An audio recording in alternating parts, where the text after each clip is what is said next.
Good morning students. आज हम कर रहे हैं ग्रुपिंग ऑफ सेल्स। क्लास 12 का करंट इलेक्ट्रिसिटी का मैं पार्ट ले रही हूँ, that is grouping of cells. How cells can be grouped? You can say that grouping of cells can be done in two ways. First is in series, second is in parallel, and third one is our mixed grouping, in which some cells are in series and some are in parallel. First हम case discuss करेंगे, that is in series. First of all, you have to know that when we can say that cells are grouped in series. Cells हम कब बोलते हैं कि वो series में grouping हो रखी है? अगर हमारे पास सिर्फ और सिर्फ एक रास्ता है एक सेल से दूसरे सेल तक प्रोसीड करने का। ये हमारा एक सेल है, this is its internal resistance. Again हमारे पास सेल है, अगेन उसका internal resistance, up to so on हमारे पास n number of cells connect हो रखे हैं सीरीज में। And this is its external resistance, that is capital R।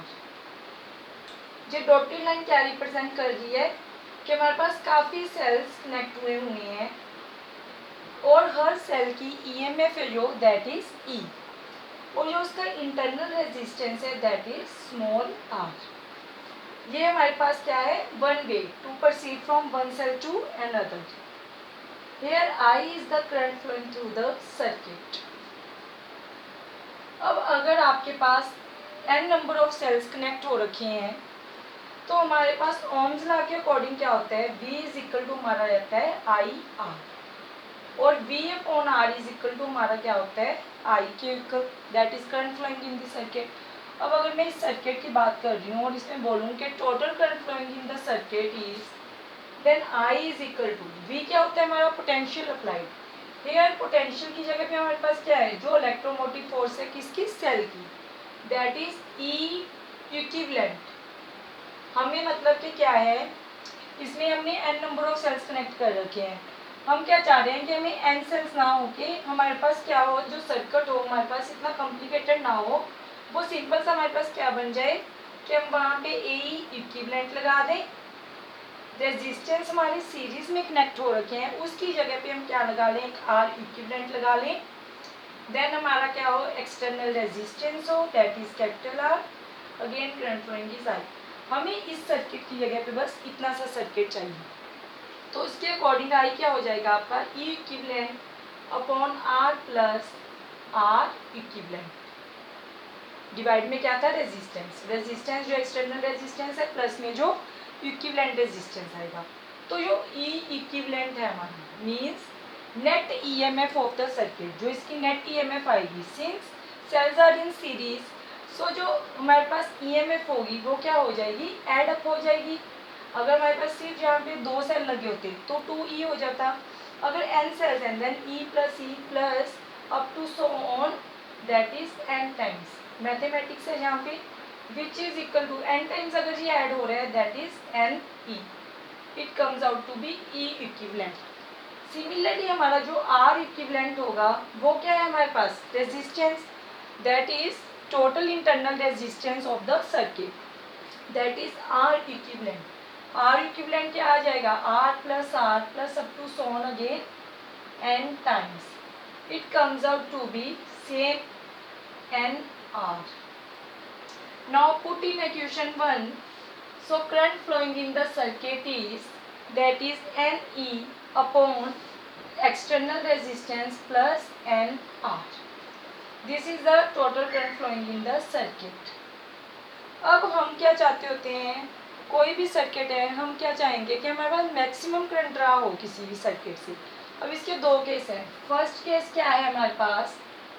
If अगर हमारे पास एक्सटर्नल रेजिस्टेंस ज़्यादा है as compare to internal resistance, तो यहाँ पे क्या हो जाएगा? R ज़्यादा है एज कम्पेयर टू दिस, तो हमारे पास इसको हम जीरो एज्यूम करेंगे। R near comes out to be zero, तो I इज इक्वल टू क्या आ जाएगा आपके पास? NE upon R। First. Second क्या है हमारे पास? इफ अगर हमारे पास इंटरनल रेजिस्टेंस ज़्यादा है as compare to external resistance, then here it becomes I is equal to N E upon R, हमारे पास क्या लेस है तो इसको निगलेक्ट कर देंगे हम, अपॉन एन आर, एन से एन कैंसिल, तो हमारे पास करंट कितना आ गया ई अपॉन आर। अब हमारे पास क्या चाहिए कि हमें मैक्सिमम करंट ड्राना चाहिए, we want that maximum current flowing through the circuit. तो मैक्सिमम करंट के लिए यहाँ पे क्या होगा, जहाँ पे हमारे पास जितने ईएमएफ हैं, हर सेल की ईएमएफ इनटू एन, मतलब जितने नंबर ऑफ सेल्स होंगे, अपॉन में उसका external resistance. This is our condition for maximum current drawn from this circuit. मतलब कंडीशन क्या है आपके पास कि आपका जो एक्सटर्नल रेजिस्टेंस है वो ज़्यादा होना चाहिए as compare to the internal resistance. Next है हमारे पास सेकंड क्या होता है हमारे पास इन सीरीज के बाद इन पैरेलल। दूसरा हमारे पास क्या तरीका है कि हम जो ग्रुपिंग है सेल्स की वो कैसे कर सकते हैं पैरेलल में। अब हमारे पास एक सेल है, उसका इंटरनल रेजिस्टेंस है, अगेन आपके पास दूसरा सेल है, उसका एक्सटर्नल रेजिस्टेंस है। पैरेलल में हम सेल्स को कब बोलते हैं, if we have more than one way to proceed from one cell to another. अगर एक सेल से दूसरे तक जाने के लिए हमारे पास एक से ज़्यादा रास्ते हैं, then we can say that cells are in parallel। अब यहाँ पे क्या है, ये एक सेल है आपके पास, सभी का ईएमएफ सेम है हमारे पास, यहाँ पे इंटरनल रेजिस्टेंस है आपके R, this is our external resistance, here is the current flowing in the circuit. अब पैरेलल में क्या होता है कि हमारे पास ऑलरेडी हम कैपेसिटर में पढ़ चुके हैं कि पोटेंशियल क्या रहेगा पैरेलल में, सेम रहता है। यहाँ पे हमारे पास क्या है, इस सेल से जाने के लिए ये इसकी पॉजिटिव पोलैरिटी है, ये इसकी क्या है नेगेटिव पोलैरिटी। यहाँ पे हमारे पास सेल टू सेल जाने के लिए कितने रास्ते हैं, 1 2 3, 3 वेज हैं। अगर हमारे पास यहाँ पे क्या था, एक ही पाथ था हमारे पास one cell to second cell जाने के लिए, जहाँ पे हमारे पास एक से ज़्यादा पाथ है तो हम सेल्स को बोलते हैं that they are in the parallel. Now in this case again हमारे पास जो करंट होगा इस सर्किट में से वो क्या होगा, यहाँ पे अब क्या है, यहाँ पे आप डॉटेड लाइन ड्रा कर लो कि हमारे पास क्या है, इसकी एम रोज हैं।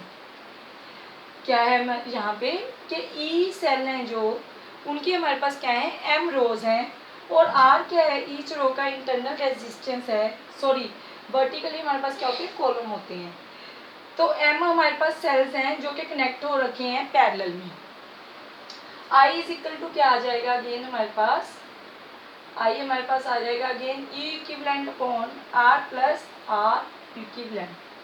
अब ई इक्विवेलेंट इसमें जो नेट ईएमएफ होगा सर्किट का वो क्या होगा, जहाँ पे आप लिखेंगे as in parallel potential remains the same, और पोटेंशियल की जहाँ जगह पे आप यहाँ पे क्या लिख सकते हैं EMF, EMF remains the same. So E equivalent is equal to क्या आ जाएगा हमारे पास, ई के इक्वल, सभी का पोटेंशियल सेम है हमारे पास, तो ये किसके इक्वल हो जाएगा ई के इक्वल हमारे पास।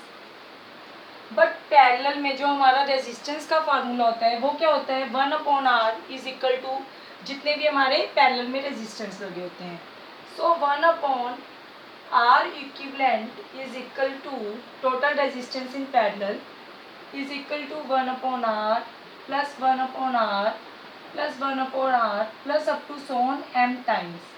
सिमिलरली आप इसको भी ऐसे ही लिख सकते हो, यहाँ पे आप एक स्टेप और कर सकते हो, E equivalent is equal to E plus up to so on m times. Then as in parallel EMF remains the same, so E equivalent is equal to E. यहाँ पे ये क्या बन जाएगा, 1/r equivalent is equal to क्या आ जाएगा यहाँ पे आपके पास m/r। अगर आपके पास 1/r एडअप हो रहा है तो m/r, और r इक्विवेलेंट आपके पास क्या बन जाएगा r/m। सो जो हमारा current flowing in this circuit है that is I put in 1, it comes out to be I is equal to E equivalent किसके इक्वल है हमारा, ई के इक्वल है upon R plus R equivalent किसके equal आ गया हमारे पास, R upon M. So I comes out to be, यहाँ पे एलसीएम लो गया, एम ई ऊपर चला जाएगा, M R plus R. This is our final formula. Again आपके जैसे वहाँ पे केस बने थे, केस 1 क्या है हमारे पास, इफ अगर हमारे पास एक्सटर्नल रेजिस्टेंस ज़्यादा है as compare to internal resistance, then current comes out to be M E upon R, हमारा 0 हो जाएगा, upon M R, cancel out, I comes out to be E upon R. Case 2 क्या बन जाएगा आपके पास, आई इज इक्वल टू, अगर हमारे पास क्या है, आप कंडीशन क्या लगाओगे कि अगर इंटरनल रेजिस्टेंस आपका ज़्यादा है as compare to external resistance, then I is equal to M E upon are.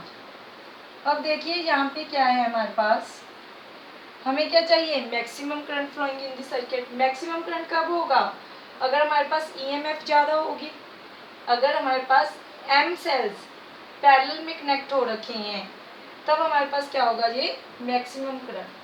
मतलब हमारे पास जो इंटरनल रेजिस्टेंस है वो क्या होना चाहिए, ज़्यादा होना चाहिए एज कम्पेयर टू एक्सटर्नल। उसमें उल्टा सीरीज में क्या होना चाहिए था हमारे पास, एक्सटर्नल रेजिस्टेंस ज़्यादा होना चाहिए था as compare to internal resistance, और पैरेलल में क्या है आपके पास, इंटरनल रेजिस्टेंस ज़्यादा होना चाहिए as compare to external resistance. This is the overall about the grouping of cells in series and in parallel. इन्हीं दोनों को कंसेप्ट क्लियर करने के बाद हम अब करेंगे mix grouping of cells in the next lecture. Thank you.